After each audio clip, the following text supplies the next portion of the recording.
Thank you so much to everyone for joining us today. Welcome here to Scaling Made Simple, getting started with no-code web apps. Today, I'm joined by both Naya and Bailey as our presenting team. I will pass things over to Naya to introduce herself. All right. Hi, everyone. I'm Naya. I'm a technical support specialist with the FME Flow support team. You'll find me doing demos and webinars like these, and I'll also answer support cases from customers. And I'm Bailey. I'm a technical trainer here at SAFE. I've been at SAFE for 2 years now. And you'll find me updating the Flow content on our FME Academy and teaching our live training. Back to you, Elizabeth. Fantastic. And I also want to note that we have both Kate and Skylar joining us on the back end here today. So please do not hesitate if you have any questions at all during the webinar to please get those into the questions tab. And we'll be sure to keep an eye on that. And then with any time we have remaining at the end, we'll also be able to take a couple questions live. In our chat tab, keep letting us know you're tuning in. Also, you can leave any comments during the webinar there. We do have a couple polls this webinar actually, so that polls tab on the bottom right, keep an eye out for those. If you have any audio or video issues during the webinar, we have that help button on the bottom left for 4 simple steps that you can take. And lastly, you can also share any emoji reactions with us during the webinar. We like to see how you're all feeling during the webinar, how you are reacting to content. So feel free to use that button as well. Awesome, I see people are doing that already. And if you'd like to download the slide deck to follow along with us live, of course, we will send it out after the webinar, but you can also just click that download button on the top right of the PDF. The peak of data and AI is coming this May 6th to 8th to Seattle, Washington. We hope to see you there. And I've also gotten word that we are having a contest going on right now around the peak. So towards the end of the webinar, we will share details on that as well if you have yet to hear. Okay. At this point, I will prompt our presenters to turn off their webcams just to save on some bandwidth for the remainder of the webinar. And I'll pass things over to Bailey for our agenda. Awesome. Thanks, Elizabeth. First, we are going to start off with an overview of Flow Apps today, and we'll dive into how they can help you and your organization leverage FME and meet your data needs. Then we will go through each type of Flow app and demo creating and using them. And that will pretty much be it. We will wrap it all up and before diving into Q&A. So let's start off with a poll. What is your experience with FME Flow Apps? And I've launched that under our polls tab now. So we'll give everyone a few moments here. Oh, cool. We got a good chunk that this is their first exposure. I like that. Good chunk that are familiar with building and using them too. So that's awesome. We've got a variety. Yeah, it looks like all the votes or most of the votes are in now. So thank you, everyone. Yeah, that's awesome. Okay, so let's jump in. This webinar will help you get started in making your own no-code web apps so that you can empower your team to do more and eliminate the manual tasks of their everyday jobs. And this will all be done without writing a single line of code. Some common challenges and frustrations people encounter without using our no-code web apps are relying on technical teams for every automation or workflow change in FME Flow, inefficient or manual processes that waste time and resources, where your time could be spent doing other things, data bottlenecks where users must wait for access to the data or approvals, and a lack of a centralized system to organize and share your FME workflows, as well as limited user access where only technical users can access the data and you have to go through them to get the data that you'd like, and also scaling challenges where some workflows don't easily adapt as your needs grow in your organization.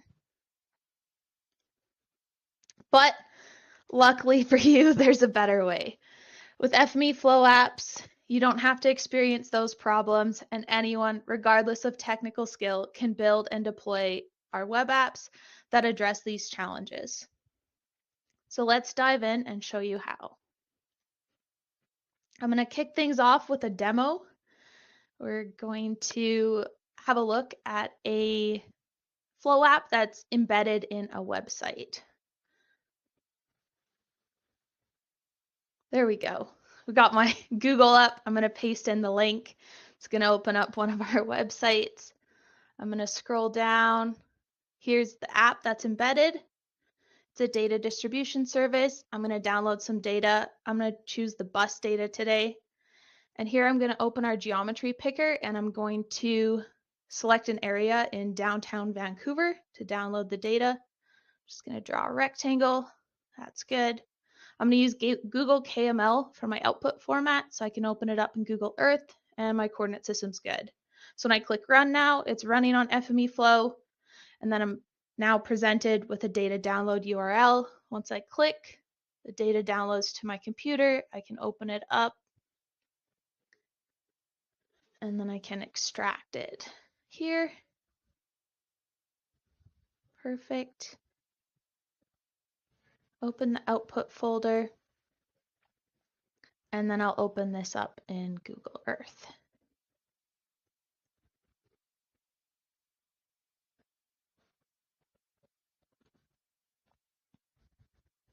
So we can see here, we've got some points here with numbers, and those are our bus stops. If I click on one like that, we can see our attribute information has come through. Let me pan over here. Here's another. We can see stop 47 there. Same thing, attribute information. And then I can also click on the line and get the attribute information and the route URL for more information if I want. So let me just pan around here. We can see that the data isn't covered everywhere, and that's due to the bounding box I specified. So if I come to the end here over here and zoom in, the lines look like they end, but they don't. It's just that FME has clipped the data to that area that I specified when I ran the app. So yeah, the output's customized to my needs. Now, there we go. Now I'm going to let you guys try it. We will send out that link and you can try it for yourselves.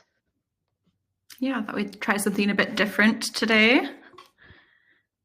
So I just sent out that link now if everyone wants to. Feel free to click that and you can give it a test, give it a go for yourself. It'll probably take everyone a little bit of time to test it out, so we'll leave some space here. Yeah, once you scroll down to the app and set your parameters, just a reminder when you're doing the geometry one to make sure you click the polygon or rectangle to get the area of interest you'd like in downtown Vancouver. That's where this data set is from. So if you're trying somewhere else, you probably won't end up with any output. So please make sure you're in Vancouver.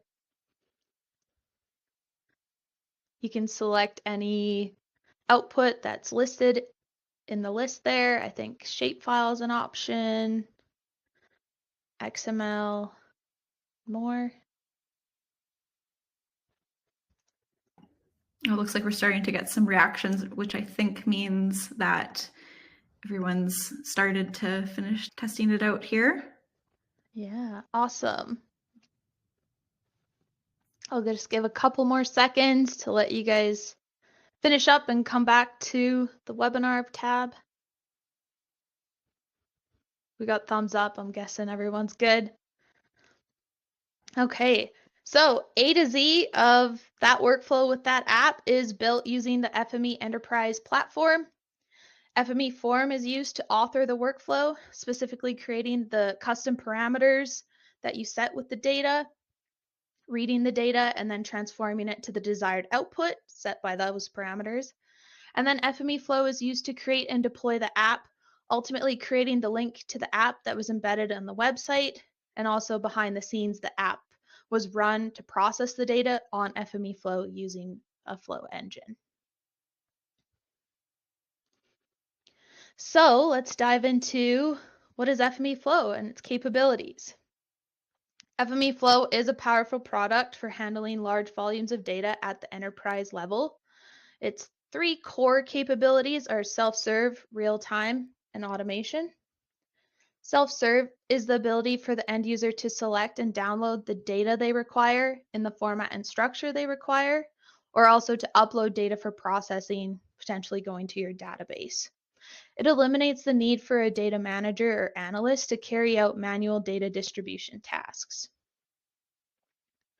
Real-time is the ability to react to real-time events and sensors, carry out immediate updates, and then deliver instant notifications. This allows subscribers to have the most up-to-date information for your business decision-making. And lastly, automation is the ability to carry out data processing on a specific schedule and to spontaneously move data through different systems and web services, even onto mobile platforms and devices. It allows data to move from anywhere to anywhere without manual intervention. So what is a Flow app? I keep talking about them. What are they? Basically, Flow apps are a web application created and customized in FME Flow, and it's all done on a low to no code form. This allows users to access FME functionality without needing to log in to FME Flow or be an expert in creating workflows on FME Workbench. When an app is created, a security token is generated with all the required permissions. So when that app is shared out, we don't have to log in to get the required permissions to access the workflow, unless, of course, that's turned on. So why would you want to use these? You might use Flow apps because you need to deliver a self-serve portal where users can select the area of interest and download the associated data. We just did that. You might need to provide a place where your clients can upload data for processing. Flow apps can also be used as a tool for people to validate their data. They input, our most common example is CAD data, and it's validated before being stored in a GIS. We also use Flow apps as a form for data collection, where people in the field can input the data and it's recorded and stored. So now we are going to do another poll on which FME Flow apps are you familiar with? And I did make this poll so that you can select more than one. Perfect. It's awesome to see that a big chunk of the audience, they're all new to them. Yeah, it is great. I think that's exactly what we were hoping for with this webinar. But we also have some tips and tricks for experienced users too. Awesome. Thanks so much, everyone. Looks like workspace apps and automation apps as well are a lot of people are familiar with. Yeah, it's awesome. Okay, so we're going to run down the types of FME Flow apps. We've got workspace apps, and these create an app page that can run a single workspace without having to log in to FME Flow. We've got automation apps, which allow users to manually trigger automations. These are essentially an extension of workspace apps, but multiple workspaces can be ran and you can perform additional external actions that are in the automation as well. And lastly, we have gallery apps. I like to think of gallery apps as a landing page, and they link to other workspace apps, automation apps, or external web pages. And now we are going to jump into another demo where I go through the different apps, just a brief overview. So we're going to start with a gallery app. We've got some custom images in the header and footer down here. All of these icons in the middle are links to other apps or web pages. The first three here are workspace apps. This is the automation app you'll go through with Naya. And this is a web page to one of our knowledge base tutorials. I'm going to open the Pet Finder app here, and it opens up our workspace app. We've got a parameter to enter the pet's name that's been lost. and I'll just leave it as buddy and click run. And so now my workspace ran on FME Flow and gives me an HTML report with the pet information, all the buddies found in Vancouver. And we've also got our interactive map where I can click on each location and see information about the pet there. Now, if I jump back to the gallery app, I'm going to open the automation app. Now I will go through this, but basically we create an HTML report with summary statistics for Canadian border crossing locations. So I'm going to enter my email to email myself the report and select a year and click run. There we go. We can see up here the automation has been triggered.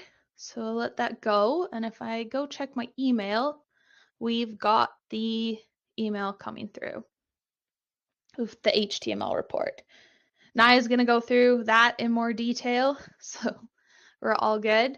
But yeah, this is an example of a gallery app. We've looked at a workspace app and an automation app, and we've accessed all of these using just one URL and no need to log into FME Flow.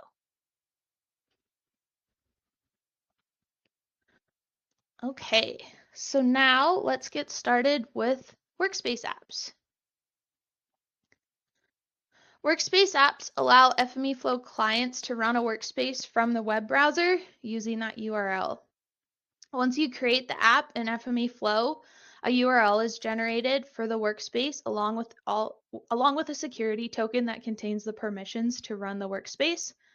And so then you can share out that URL or embed it in other websites. It's totally up to you, but basically it's the URL to access FME functionality. Our workspace apps allow you to run workspaces registered with any of the FME Flow services. The three most common ones are the job submitter service, which is just like running a workspace on FME Form. Data download, which you guys used, where the data is queried and then zipped into a zip folder, and then you're able to download it right there. And we also have the data streaming service where the data is immediately streamed back to the browser to the user. So that was the Pet Finder example where I streamed an HTML report. So now I'm going to jump into a demo where we're going to create that Pet Finder app from a workspace in FME Workbench. Basically, the goal here would be to allow users to access the customized data of the lost pets data without any manual intervention.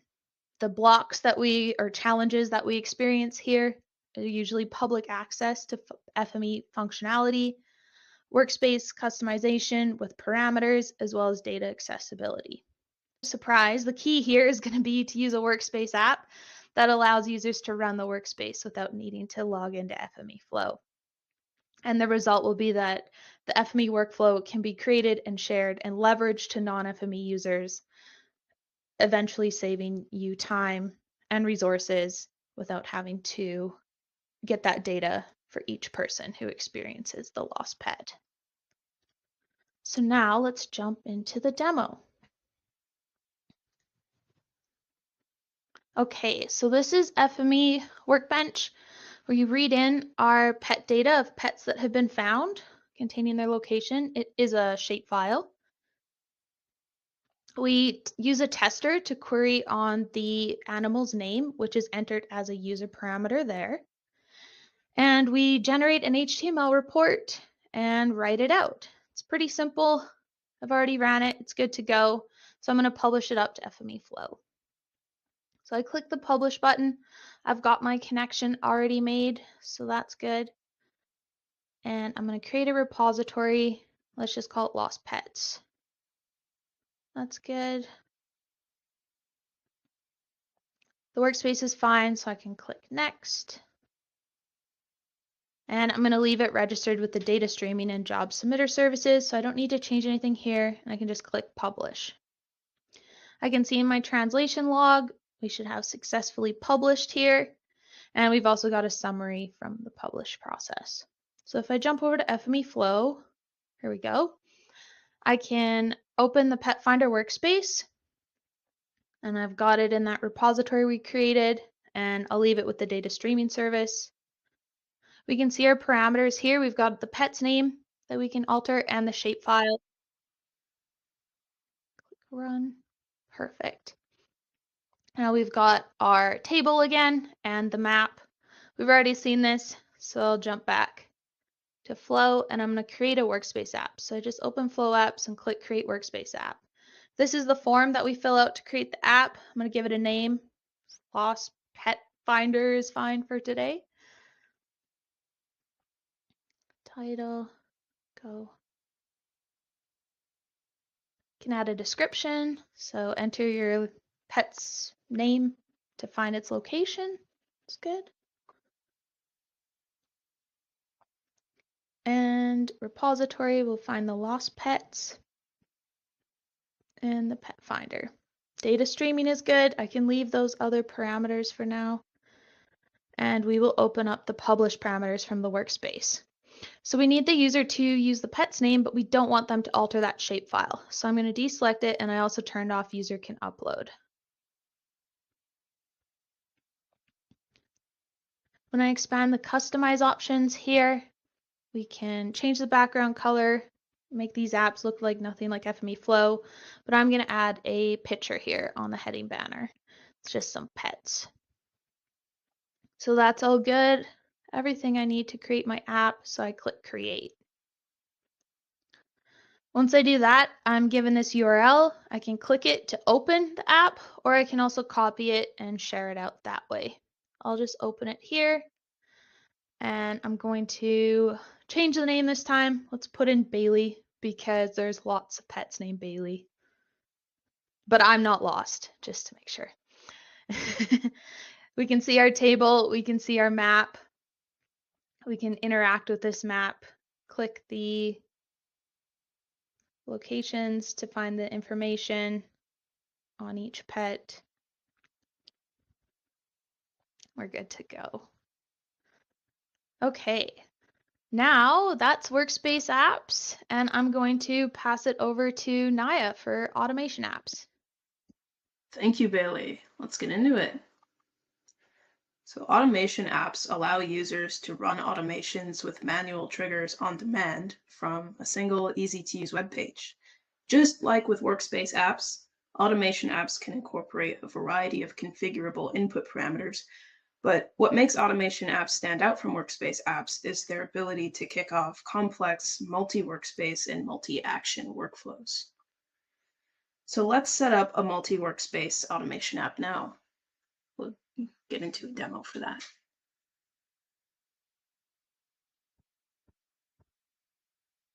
So this app is going to query the Government of Canada's Open Data API to gather border crossing traffic and delay information for 5 different border crossings during a year of the user's choice. Then it will create this summary report of that data and email it to the user. Automation apps are built off manually triggered automations like this one, which runs 2 published workspaces in sequence. There's this one that gets the data via API, and then there's this one that creates the report itself. I could have one big workspace that does both things, but the major benefit of having separate workspaces is it reduces complexity in each workspace by breaking out the different functions. This makes maintenance and debugging much easier. So this automation prompts users for 2 manual output parameters each time it's run. I can manage those manual parameters here under Output Attributes, and then Manual Parameters. So if I click Manage, you'll see I've added 2 parameters. One text parameter called Email, so users can input the email they want the report sent to. And I've also added a choice parameter called Year, which will be passed through to the first workspace's user parameters. The last part of this automation is the send email actions connected to the success and failure ports of each workspace. The failure emails will send the job log to users for debugging purposes. And if everything succeeds, users will receive an email with their HTML web page report attached. The last step for creating our automation is to turn it on. The automation has to be running and waiting for the manual trigger for our automation app to run successfully. So with that done, we're ready to create the automation app itself. So I'll go to Flow Apps and then Create Automation App. You'll notice that this screen is very similar to the Create Workspace App screen. This is what it looks like with all those fields filled out. One key difference between automation and Workspace Apps is that while Workspace Apps don't require all users to have an account with your FME Flow instance, automation apps do. So I've allowed the admin account and the FME guest role to access this automation app.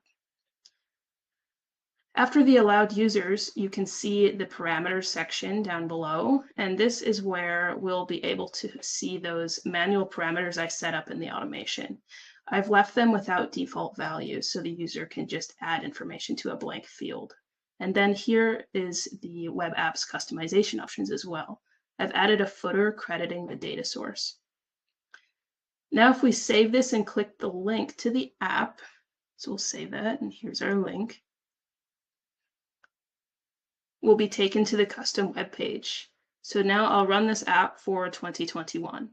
So I'll put in the email that I want the report sent to, and then I'll request 2021 border summary information.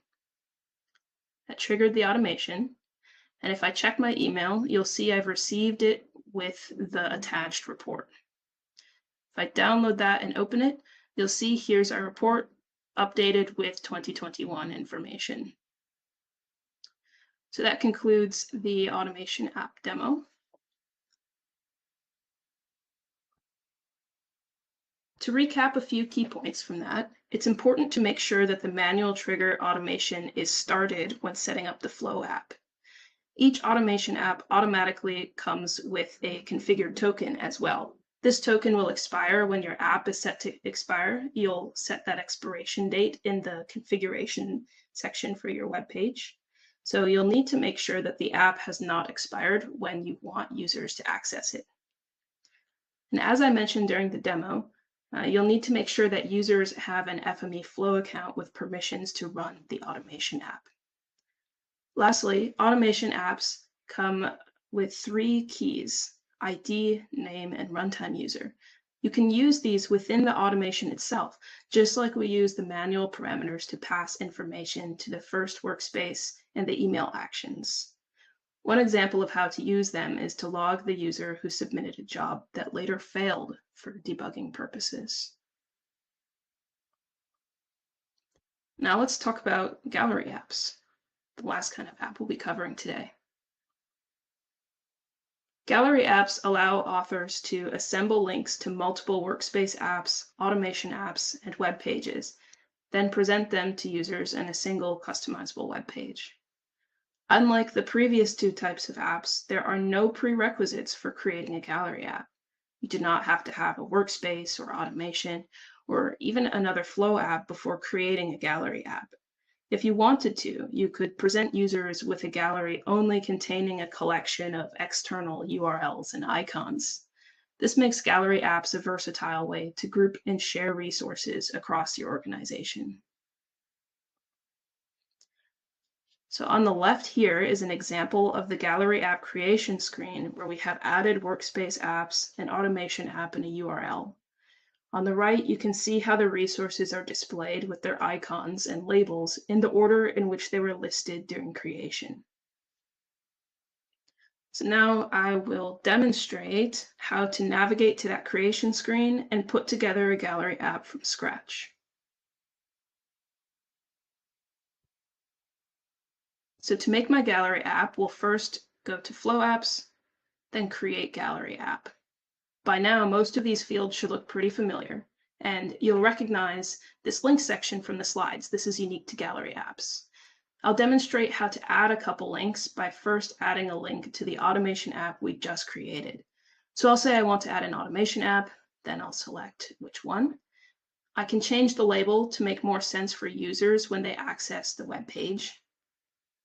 And then I can add a tooltip for when they hover over that link in the web page with their mouse.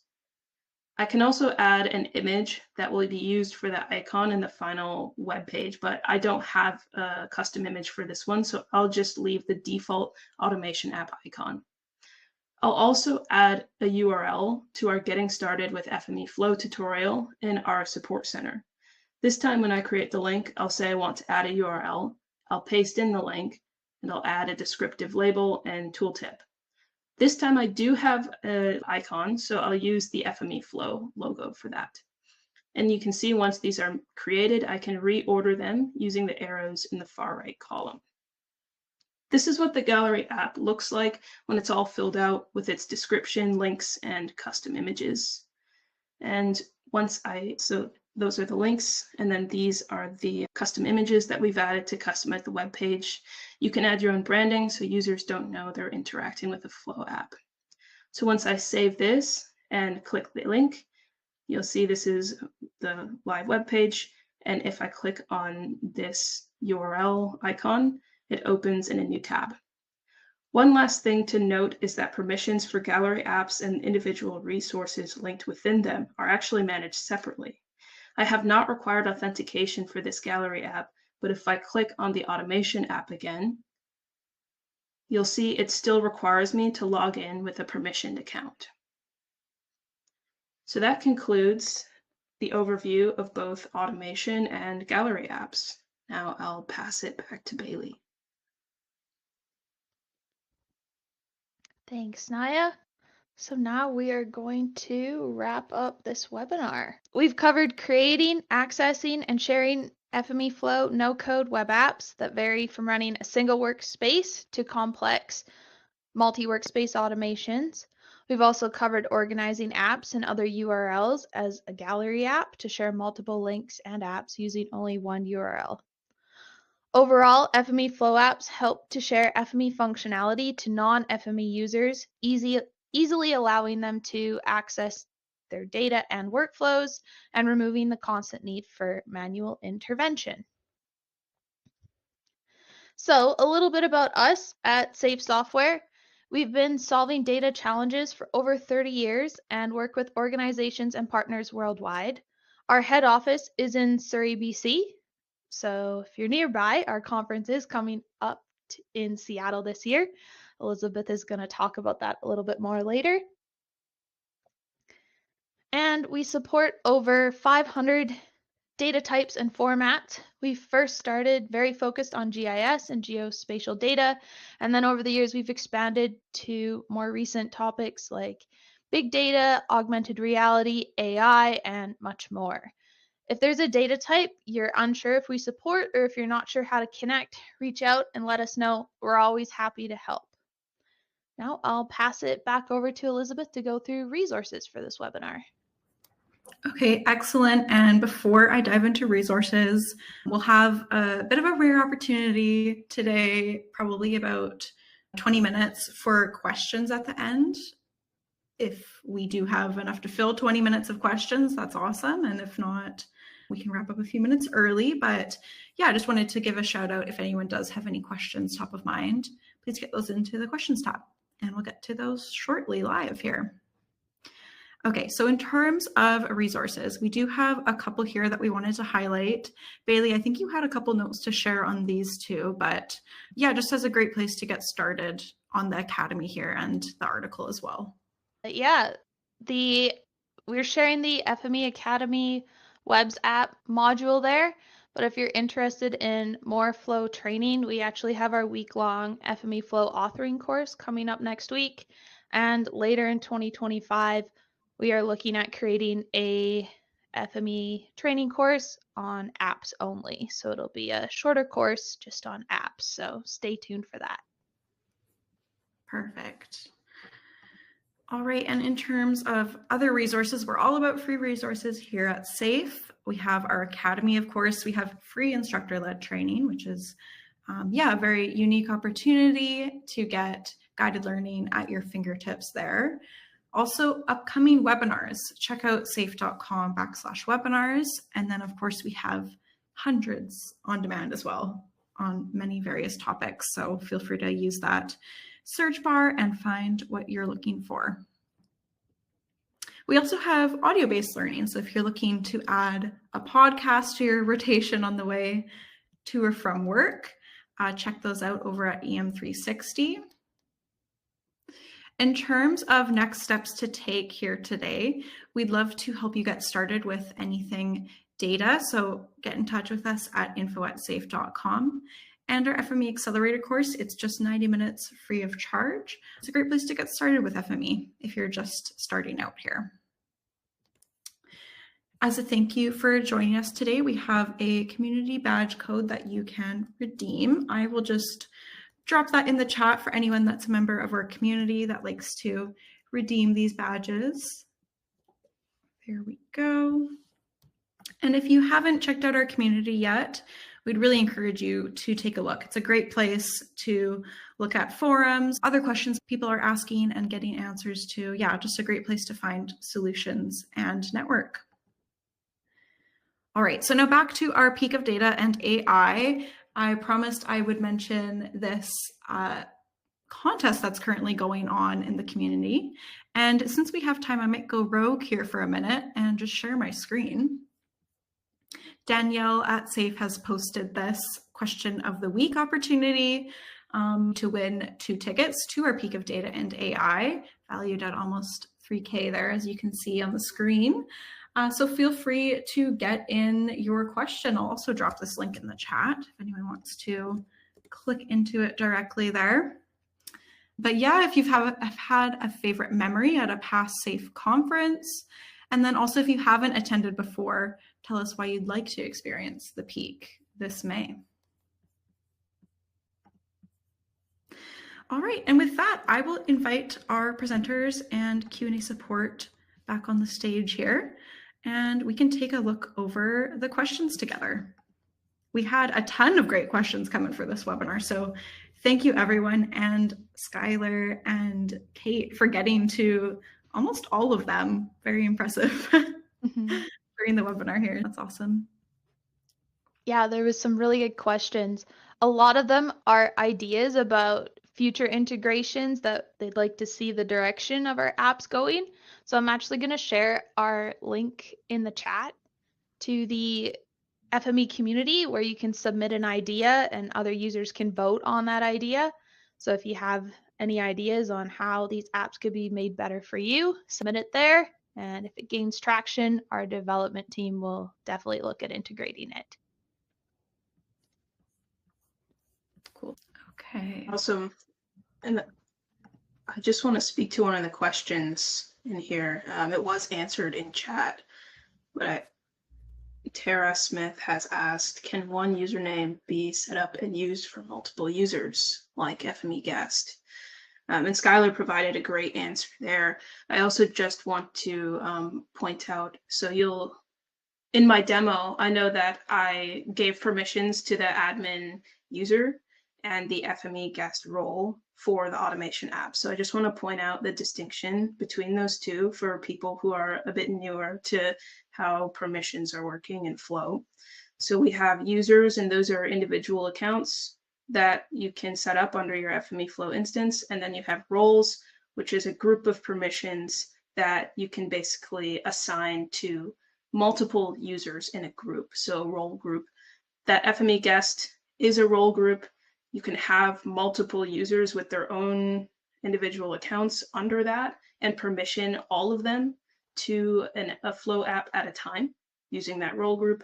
And then there's also, of course, the individual account for admin. And you can set up others as well.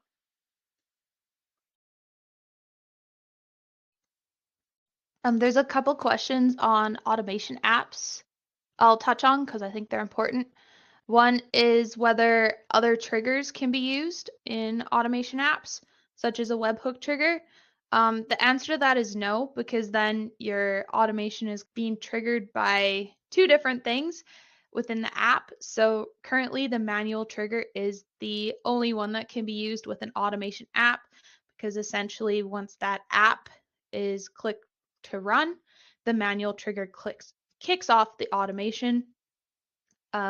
We are looking at, I believe, adding the schedule as an option so that you can configure the automation to run on a schedule. Same thing, vote on a community idea to gain traction to that, to get it implemented faster. And I believe there was another one about the automation app streaming out the report. Same thing. I do know it's something our development team is aware of and working on, but I think there's an idea out there in the community, so please vote on it to gain traction, because I also agree that the data download service and the data streaming service with an automation app would be an awesome feature. I agree as well. Oh, and another on automation apps about using the FME Flow engines. The question was whether an engine is used the entire time the app is waiting to be triggered, and the answer is no. The automation is only using an FME Flow engine once the automation is triggered and those workspaces are running. So if the app's open, it's definitely not using an engine. Once the automation is started, an engine is not used until it is triggered. So hopefully that makes sense. Seeing another question here that was not answered in the chat. Can you show aggregated data on the map, like the number of dogs shown in the region? Yes, so this, for the Workspace app, when looking at the data in that report view at the end, you could definitely have a variety of summary data that you want in there. If you want to show aggregation or anything like that, all you would have to do is use the transformers in the FME form workspace. Then when you publish that up to Flow, you can set up your Flow app, your Workspace app with that workspace. And any of the data transformations that you've created using those transformers and added to your report will then be included in the updated report for your Flow app.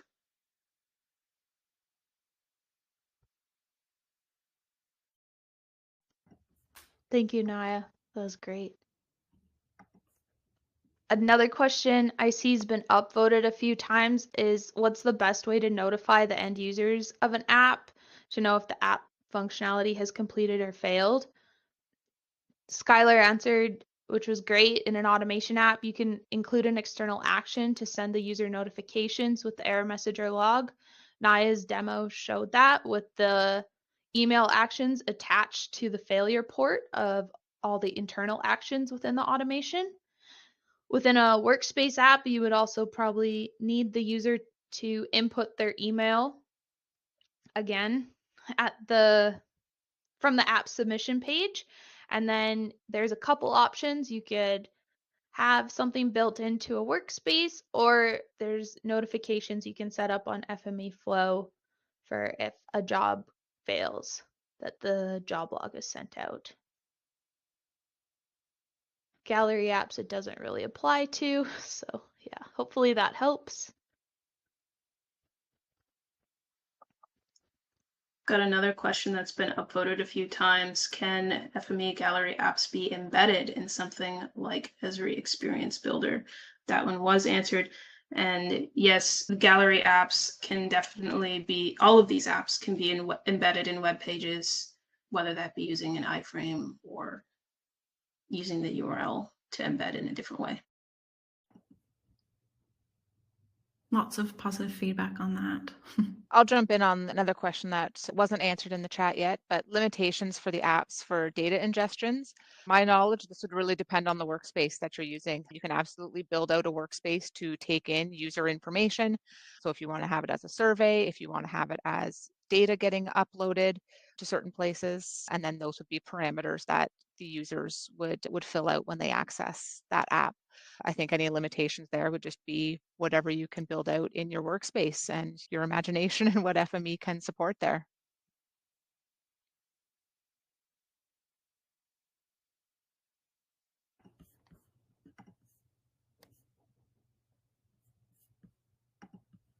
Awesome. It looks like we've gotten to all the questions now, unless there were any others that we wanted to highlight, team? No? Okay.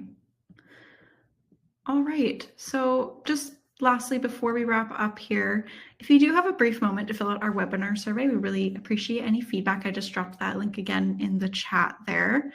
And with that, I want to say a huge thank you to our whole team of both presenters and Q&A support for all your time in working on today's webinar. A special shout out to Naya. I believe this was your first webinar with SAFE, if I am correct on that. So congratulations. Thank you so much for joining us for this one and your time preparing content, both you and Bailey. And a huge thank you to our whole audience for joining us today. We really appreciate your time. I will keep things running a few minutes after we're done wrapping up here, just in case anyone does have any more questions that come in. We'll keep an eye on the questions tab for that. But in the meantime, we hope you all have a great rest of your day ahead. Thanks, everyone. Bye for now.